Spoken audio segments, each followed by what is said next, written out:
Hi guys, welcome back to our channel. இன்றைக்கி வீட்டில் நம்ம எதை பற்றி பார்க்க போகிறோம்னா, பாப்பாவோட 40th வேக்சினேஷன் டே பற்றி பார்க்க போகிறோம். அதுக்கு நம்ம எப்படி ப்ரிப்பேர் ஆகணும் அப்படிங்கிறத பார்க்க போகிறோம். பட் பார்த்திங்கன்னா அன்ஃபார்ச்சுனேட்டாக நம்ம பாப்பாவோட 40th டே வேக்சினேஷன் மிஸ் பண்ணியாச்சு. எதனாலும் பார்த்தீங்கன்னாக்கா கோல்டால் தான் பார்த்திங்கன்னா நம்ம மிக்ஸ் பண்ணிட்டோம். அது என்னங்கிறது நம்ம டீட்டெயிலாக அந்த வீடியோவில் பார்க்கலாம். சரி வாங்க வீடியோக்குள்ளே போகலாம். இன்றைக்கி வேக்சினேஷன் போகிறோன்னா நேத்தியே பார்த்திங்கனாக்கா தலைக்கு பாப்பாவுக்கு தண்ணி ஊற்றி விட்டாச்சு. நெக்ஸ்ட் ஆயில்மெண்ட் வாங்கிட்டு வரலான்னு சொல்லிவிட்டு அவங்க அப்பாவும் பாப்பாவும் கிளம்பிட்டு இருந்தாங்க.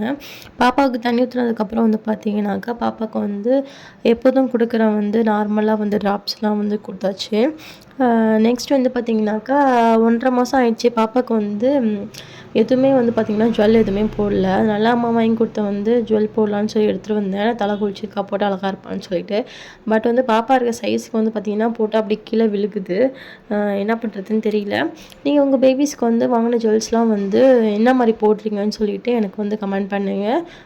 நெக்ஸ்ட் பார்த்திங்கனாக்கா ஃபீட் பண்ணிவிட்டு அன்றைக்கி ஃபுல்லாகவே பார்த்திங்கன்னா மோஸ்ட்லி தூங்க விட்ருவோம். நல்லா தூங்கட்டும், ரெஸ்ட் எடுக்கும்னு சொல்லிட்டு. ஏன்னா நெக்ஸ்ட் டே பார்த்திங்கன்னா வேக்சினேஷன் போட்டதுக்கப்புறம் அவங்க நான் சரியாக தூங்க முடியாது, பெயினில் அழுதுகிட்டே இருப்பாங்க. அதனால் முன்னாடி நாள் முடிஞ்ச அளவுக்கு நல்லா தூங்க விட்டாச்சு. அப்புறம் ஈவினிங் டைம் பார்த்திங்கனாக்கா வெதர் பார்த்திங்கன்னா ரொம்ப சூப்பராக இருந்துச்சு. மோஸ்ட்லி பார்த்திங்கனாக்கா பாப்பா ஈவினிங் டைமில் வெளியே கொண்டு வருவேன். பட் அன்றைக்கி பார்த்திங்கன்னா ரொம்பவே ப்ரீஸியாக இருந்தது. பேர்ட்ஸோட சவுண்ட்லாம் நல்லாவே இருந்துச்சு. அதனால் பாப்பா கொஞ்சம் நேரம் பார்த்திங்கனாக்கா வெளியே வச்சுருந்தேன். அவளும் பார்த்திங்கன்னா இப்போ சவுண்டுக்கு கொஞ்சம் ரியாக்ட் பண்ணுறா, அப்படி இப்படின்னு பார்க்குறது அப்படின்னு சொல்லிட்டு. லைட்லாம் தெரியுதுன்னு நினைக்கிறேன். அந்த கலர்ஸ்லாம் நல்லா கவனிக்க ஆரம்பிக்கிறா. ஈவினிங் பாப்பா கொஞ்ச நேரம் வெளியே வச்சுருந்தேன். அதுக்கப்புறம் பார்த்திங்கன்னா பாப்பா திரும்ப ரொட்டீனாக ஃபீட் பண்ணிவிட்டு பர்ப் பண்ண வச்சதுக்கப்புறம் பார்த்திங்கன்னா பாப்பா தூங்க வச்சாச்சு. நைட்டும் பார்த்திங்கன்னா இப்படி தான் ரொட்டீன் போச்சு. இப்படி தான் பாப்பாவை நம்ம ரெடி பண்ணோம். ஏன்னா நெக்ஸ்ட் டே வேக்சினேஷனுக்கு அப்படி தான் ரெடி பண்ணி நல்லா பார்த்துட்ருந்தோம்.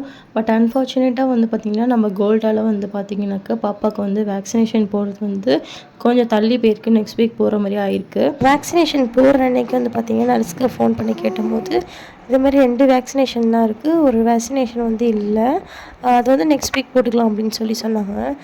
சரி ஓகேன்ட்டு நம்ம சேர்த்து நெக்ஸ்ட் வீக் போட்டுக்கலாம்னு சொல்லிட்டு தான் நம்ம பிளான் பண்ணோம். அன்ஃபார்ச்சுனேட்டாக அன்றைக்கி கரெக்டாக நம்மளால் போட முடியல. ஒரு வேக்சினேஷன் இல்லாதனாலையும் நெக்ஸ்ட் பார்த்திங்கன்னா கோல்டாலையும் தான் பார்த்திங்கன்னா அன்றைக்கி கரெக்டாக நம்மளால் போட முடியல.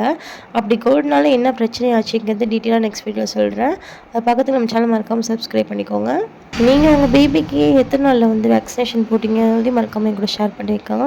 இந்த வீடியோ உங்களுக்கு பிடிச்சிருந்தா உங்கள் ஃப்ரெண்ட்ஸ் அண்ட் ஃபேமிலிக்கு ஷேர் பண்ணுங்கள். நம்ம நெக்ஸ்ட் வீடியோவில் பார்க்கலாம். பாய்.